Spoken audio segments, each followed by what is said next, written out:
Well, good afternoon, everybody, and thank you so much for joining us today. My name is Joni Ogg, and on behalf of TravelProfessionalNews.com, Home-Based TravelAgent.com, and FindAHostTravelAgency.com, I want to welcome all of you to today's webinar, and we appreciate your taking the time out of your day to be with us. I am so excited to welcome Jennifer Dugan to speak with all of us today, and today's topic will be looking at the big picture when establishing your travel agency. So Jennifer is an experienced travel professional and owner, and I love this title of hers, but she is the Chief Family Officer of Dugan's Travels. She has 20 years experience, or more than 20 years experience in the travel industry, and she started Dugan's in 1997, and she began hosting agents in 1999. She is a member of Travel Leaders IAN Leaders Alliance and is on the ASTA IC Advisory Committee.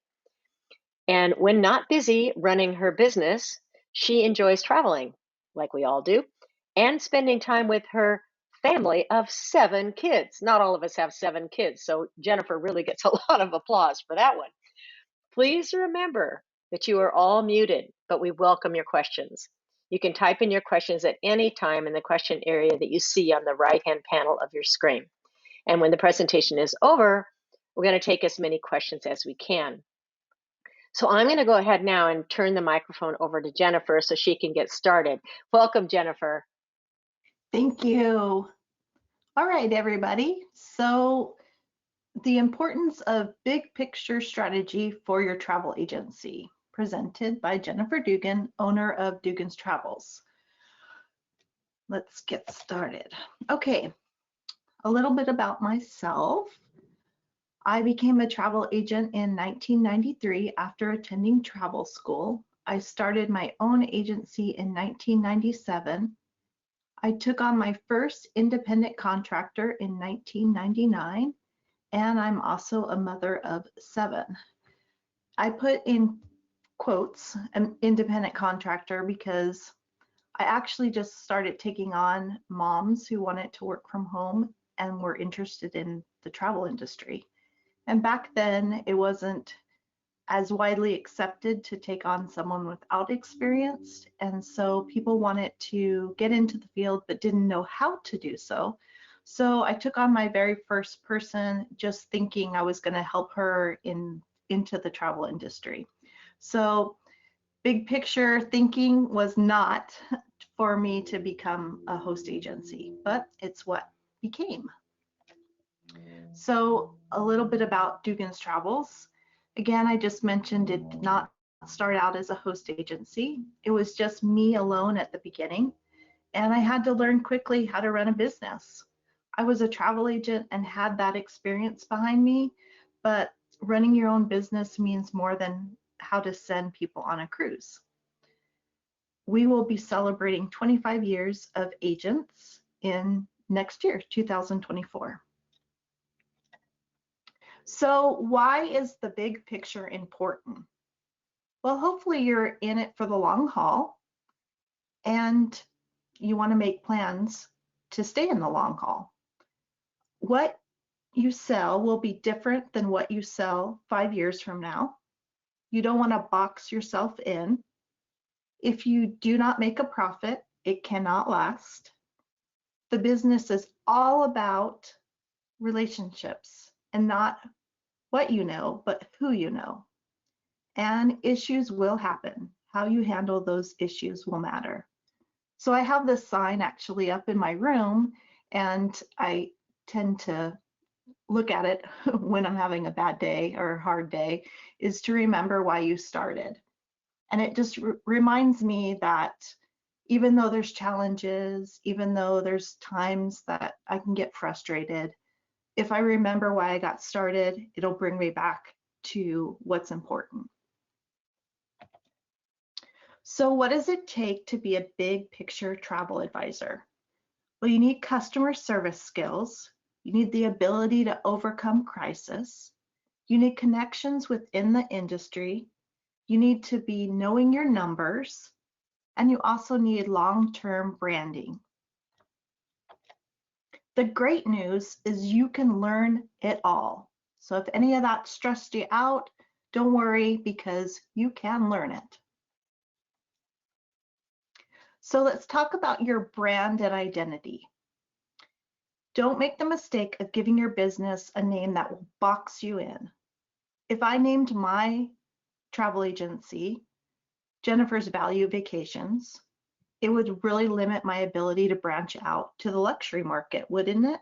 Because most people don't want to come to a value vacation if they want something luxury. What about Jennifer's Magical Mickey Vacations? That would make most people think I just sell Disney. Selling Europe would be a lot harder. The best advice is to be generic in what you sell, but more about who you are and what is simple for people to remember. And always remember, before you name your business, make sure that no one else uses the name and that things like your website domain is available, because you don't want to name yourself something and then find out that someone else owns it. I've had agents who've done that and had letters get sent to them saying you cannot use that name because I own it.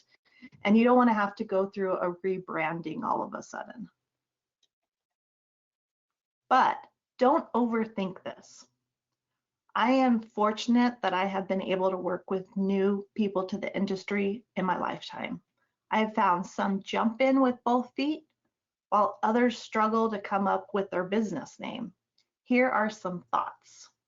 Use your name if it works. Of course, Dugan's Travels worked for me, but my maiden name is Barbarowitz, which would not have worked as well. Sometimes a simple vision or a descriptive word works. The name shouldn't limit what you can sell, but it can be about how you sell it. If you are, it can be more about you rather than what you sell. The name of your business does not sell your client. You will sell the client. So don't stress about it. If it's not the right name, will it really, there's all sorts of names out there. And it is about more like how you treat your clients and how you sell yourself. It will be about how you represent whatever name you come up with. Okay, another thing that the industry has to deal with all the time is problems and how you handle the problems. As you can see, there's moments where flights are canceled, crews are canceled, there's hurricanes, there's stress involved, but it comes down to how you will handle those moments. If I can tell you one thing about travel, it is that it doesn't always go smoothly, and that's very true. If you're a travel agent already, you know what I mean. If you're not, you will find out. Things don't always go according to the plan. Hurricanes happen, flight cancellations happen. During COVID, we had cruises stop for more than a year. Sometimes your clients will get to the hotel and hate it and call you and want you to fix it. Sometimes the supplier will completely mess up your booking. Or sometimes you will completely mess up your booking. It happens. It happens to all of us. We've all had those moments where we entered something wrong or we found out that the supplier had booked something wrong. It will happen. We try not to let it happen, but it will happen. But how you react to it is what matters. So do not overreact to the bad that can happen. Boycotting suppliers. I've had agents ask us to boycott suppliers when they had issues. That is not realistic in the travel industry. You cannot say you will never, ever, ever, ever, ever sell a particular product again, because sometimes that supplier is best for your clients and you're going to need to sell it because it works for your clients. And sometimes it's a big supplier that you're not going to get away from. It's not possible. And are you going to limit yourself because of that one incident that made you so mad and you never want to use them again? It doesn't really work in our industry. So this should be, everyone should know this, but I want to say it. Yelling and calling names.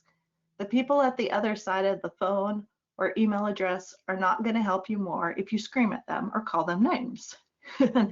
That's general for people at all walks of life, but in travel it's really important because they get screamed at and yelled at by customers. So as a travel advisor, we don't need to be doing that too. So use your connections when you can, and you will make connections in the industry if you attend agent functions, supplier trainings, and are part of the travel industry community. You never know who can help you, and if the person is who you treated badly, you might regret it later. So focus on the goal, not the obstacles. You're going to have moments where you need to just sit down and you're stressed out and you need to really focus in on to. It's not much about things that'll get what I need to get to, and just focus on it and bring yourself back down to, okay, this client has their flight canceled, they're stuck somewhere. What do I need to do? Well, obviously I need to get them on another plane. What do I need to do? And just try to, in that emotion, try to calm down and think of the goal. Okay, so a business that does not make money is not a business, it is a hobby. And that's very true. We all get into this. We all want to sell travel, but it's a business too. And you have to treat it like a business. Sometimes I'll get agents that will say to me, well, I don't want to do bookkeeping. Well, you have to do bookkeeping because you're running a business. And yeah, it might not be your favorite thing, but you got to do it, because if you don't, then you're not going to know what you need to fix, and you're not going to know if commissions are getting paid to you, and you're not going to know if there's a particular thing that's not working for you. So you have to run it. It is a business. It has to be treated like a business. So you have to know your bottom line. You have to know where you're making profit and what you can do to make a better profit. So what makes money? You need to know what you sell and what you make. Often agents don't realize what they are really making with their travel business. You also need to look at how you can boost that profit. If you offered insurance to every customer, as you should, what would that do to boost your profit? What about attraction tickets or excursions? There are many ways to boost your profit on each trip you sell, because sometimes we think we're going to make a lot more. I often find that agents think that because a particular cruise line will give us 16% commission, that's what they're making. But they're only making it on the actual cruise fare and not making it on all the different charges. So it might turn out more like they made 11% commission. So how can they boost it back up? They could be selling insurance, they could be doing short excursions, they could be doing things that brings that amount up. And every month you should be documenting every sale, plus entering any leads someplace you can get that information back out, because you want to know those people that maybe they contacted you but they didn't purchase. That is a person that you might want to market to. Just because they didn't book with you that time, or you don't know why they didn't unless you followed up, it's still someone that's a point of contact. So you want to have that. And a lot of agents will use a CRM. It's a customer relationship management program. And if you're with an agency, a lot of the agencies will have this as part of what you're entering. But if you're solo and you're by yourself, you want to get something that you can collect that information in, because you want to be able to market to those people in the future. You want to follow up what commission has not been paid and it should have been paid. So you want to be able to follow up and know that a particular supplier hasn't paid you. But also if you're with an agency, you want to make sure that your agency is paying you. So you want a way of making sure that if you haven't been paid, why and what you need to do to get paid, because it's not automatic. There's a lot of places like hotels are really bad about, sometimes you have to go after them and ask for your commission. So you also want to be digging into what's making you money and what's not. I find my agents sometimes will spend more time searching for suppliers than they actually do at what the booking actually yields, what they actually make off of it. And then you also need to be marketing your business. You don't stop when you start getting business. If you do, you'll stop getting business in the future. So make sure that you are actually still marketing even when you're busy. So that might mean you need to set up automatic marketing with different programs. You can do that, but you should still be posting. You still should be looking for more customers even when you're busy, because it pays off later down. And remember, we're looking at the big picture, not just what's happening right now. So connections matter in this industry. Since we are at work at home, we need to make sure we have connections to others. Find ways to make connections in the industry, regardless if you are with an agency or you're solo. Attend events. We have found our agents who attend our events always boost sales after an event. Webinars and online events are great, but if you can attend something in person, that's really helps. Find things to attend that will help you sell it. Every trip you make, personal or business, should be a way to familiarize yourself to be able to sell it. You want to get out there, you want to meet the hotel managers and other people on your trips. So I tell agents, if you're going to vacation someplace that you want to sell, not necessarily just I need a vacation. You can turn every one of your personal vacations into a way for you to come back and sell that destination or that supplier. I also mentioned that it's important to know who you know for your contacts, and your BDMs are very important in this. A BDM is a business development manager. He or she works with a particular supplier and helps you develop your business with that supplier. BDMs are often stretched thin and have bigger territories than they should. They can be the lifesaver you need if something happens. However, coming to BDMs only when you need something is not the best idea. Again, big picture, relationship matter. So you got to get to know your BDMs, you got to attend their webinars, you got to be out there with them and give them the support because they remember it, and then they'll be the ones who will help you. And BDMs are people too. I can't believe that I'm actually saying that, but sometimes I have to remind even my own agents that they're people, because you need to treat them with respect and kindness, and it goes a long way in this business. If you're with an agency, your agency should have BDMs to work with. If you're out on your own, you will need to go to the supplier and find out who your BDM is.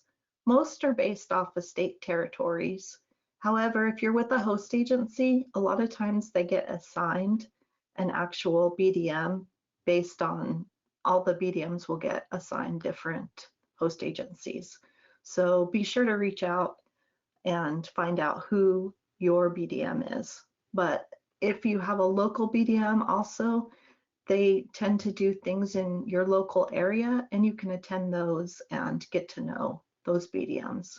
More and more suppliers are starting to work with that concept because they're so spread thin. So it just matters to come and show up, and because you don't want to just come to them when you have a problem, like demanding something from them, because they don't have a relationship with you. Why are they going to help you if they feel like you've never extended the olive branch to them? So here's a picture of some of our wonderful BDMs at one of our events. And actually, some of them actually were not our personal BDMs, but they were in the area, and so they came to present. And that's just another contact that we have, is that person also, in case we need help and we can't get a hold of our BDM, or maybe they change all the time. BDMs move to different suppliers, so you get that relationship. I've got one BDM that she's moved several times, but we're still very close no matter what supplier she's with, because she knows me as a person. She knows about my kids, I know about her kids. We have that relationship. So it doesn't matter where she goes, she'll always still come to me and help me, and she will reach out if she has spam rates or anything like that. And we just have that relationship because she is a person. She's she's not just representing a supplier. She is a person who has feelings, and we get to know our BDMs pretty well. So, and they're wonderful. I love our BDMs. Okay, so I've been talking about all this stuff, but what about you? I'm going to tell you a few things I wish I'd been told when I started out a very long time ago. First, you will teach clients how to treat you. This is so hard at first. New agents tend to struggle with this the most. They tend to want to help everyone. They tend to be the ones who spend hours trying to find that price that does not exist for the person who wants to travel for nothing. And that is very true, very, very true. It's very hard for me sometimes to watch new agents because they really want to help somebody. And I'm like, do you really want that person as your client? Because they don't respect you. But I know, because I was there myself, I do it sometimes still for people that I try to really help, and it's not worth it. But remember that your time is worth something. You always need to remember that nugget. Establish ground rules for your business.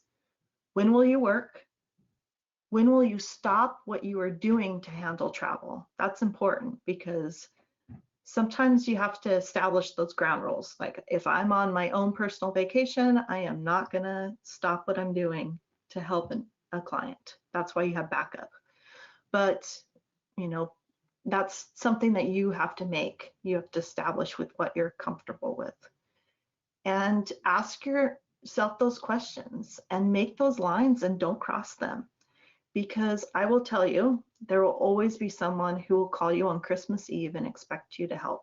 It's a true story. I've had it happen to me before. I had someone that just kept calling on Christmas Eve. The only reason finally I answered him was because I just needed to stop and needed to explain to him that this is Christmas Eve and I do not work on Christmas Eve. So you have people who will push those limits. And your job is to make sure to teach them how to treat you. So, other advice: if you do not want to teach your clients, you will answer email at 2 a.m. Don't send them email at 2 a.m. And I am guilty on this because I tend to work sometimes very late.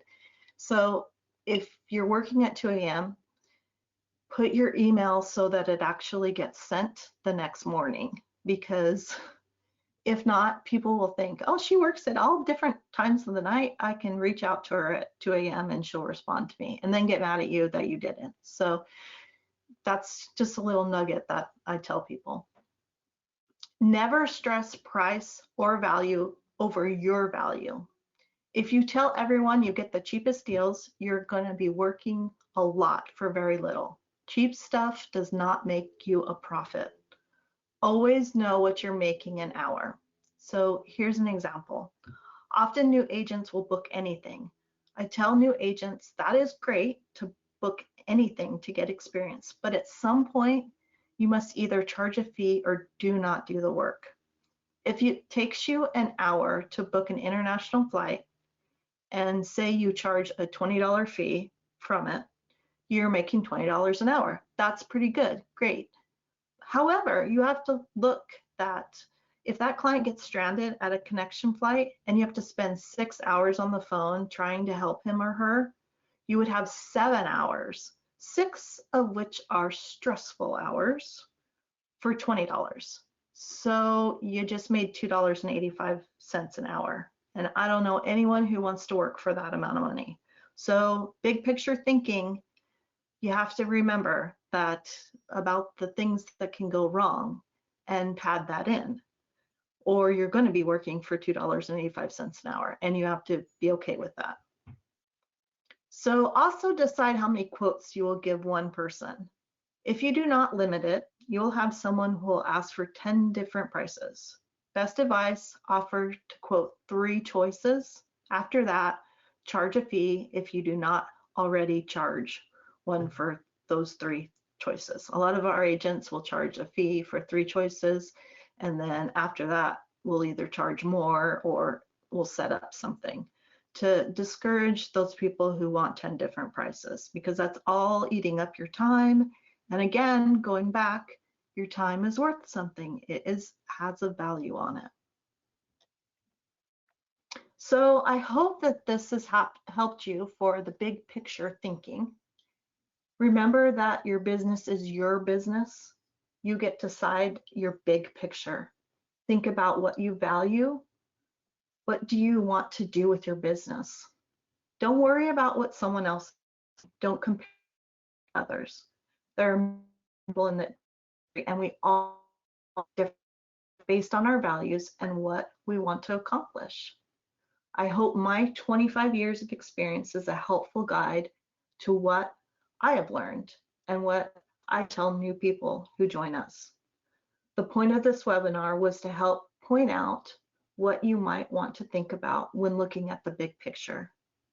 And from my personal experience, I want to say that when I started, I tried to grow my agency big, big, big, because to my thought process was the bigger the better. I wanted to be a big host agency.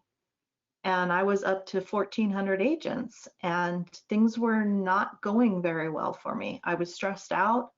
I was emotional. I had more people than I could handle. People didn't know me as a person. It wasn't that family feel that I wanted.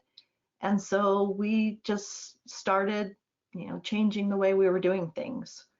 We started talking to people before they joined. We got to know people, and we're down to under 400 people now, and we're doing better than we've ever done. And I think it's because I went back to what my strengths were, and I wasn't trying to compete with these bigger host agencies because that wasn't what worked for me.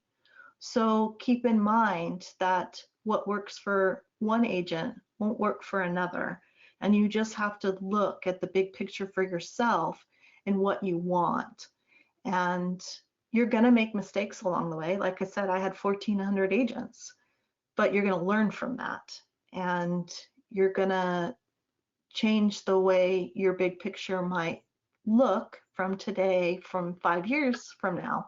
But you don't want to do things that limits you. And that's why we're talking about name and different things that could hurt you down the line. So I encourage everyone who gets into the business to really sit down and think of the big picture, but don't let it stress you out to the point where you're not doing anything. We don't want to stall ourselves because we're so overwhelmed, but you do need to think about some of these things and make a plan because it's a business. And I hope all this helps. So I wanted to thank everyone and thank Travel Professional News by offering this webinar. And I hope that if there's questions or anything I can help with, I am here. So Wonderful. Joni, do we have any questions? Yeah, thank you, Jennifer. That was great. So heartfelt too. I really, really enjoyed your perspective on this. And as a mother of 7 that you are, you certainly know how to prioritize things, obviously, and you have to. So good for you realizing that it was too much to have so many independence and not be able to have that family feeling that was so important to you and your original goal. So I really admire you, and thank you for sharing. That was very heartfelt. I do have a few comments and questions. So somebody asks, is it advisable to develop relationships with multiple BDMs? Yes, because like I said, you're going to evolve, you're going to change. You want to get to know your BDMs because you never know when you're going to, change. You're going to have different requests from customers. And sometimes it is, you just need to reach out to someone who knows that product line. They know it because they are representing it. And it's good to have lots of friends in the industry. So I would say absolutely get to know several BDMs, because you never know what you're going to be booking or where you're going to need help. So true. So, someone has a question as to what kind of a conversation, let's say as an example, should you be having with the BDM or a hotel manager? What kind of conversation do you think could evolve there? So if you're at a particular destination, get to know the manager at the hotel, because you could reach out to them and get special, have them do things for you.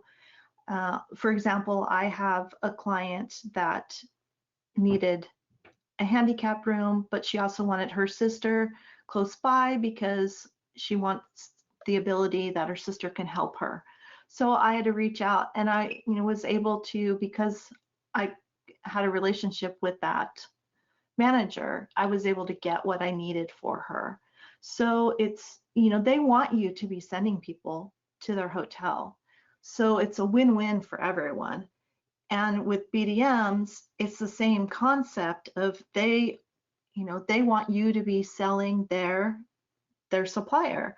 So, but they also want to educate you on that particular supplier. And BDMs are great because they have so much knowledge behind them. They can help with sales, they can help with marketing. They have a lot of things that in their wheelhouse, that especially BDMs who have been around for a long time, they have so much that they can give you to help you, and it could help you in your whole business, not necessarily just sell that particular supplier. Of course, they want you to sell that particular supplier because that's what their job is to promote that supplier. However, they have sale, group booking advice. They have so much. They'll help you even get clients. Like a lot of BDMs will even come and do a presentation for you if you need to, do something at a local, like say the senior center, you wanted to. They have so much. So, have that conversation. They want to get to know what your business is and what you want to accomplish, and they'll help you, support you in that. So that's the conversation you need to have, is how will this help both of us? How can I sell your brand and at the same time help grow my business? Fantastic. Okay, so I have a few comments. These aren't questions, but I'm going to read them because I think they are really telling. So the first one is, thank you for giving us this information and a step to make our agency work. So definitely wonderful comment.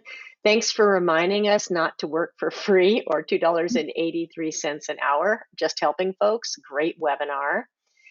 Thank you, such great information. And thank you, it was excellent presentation.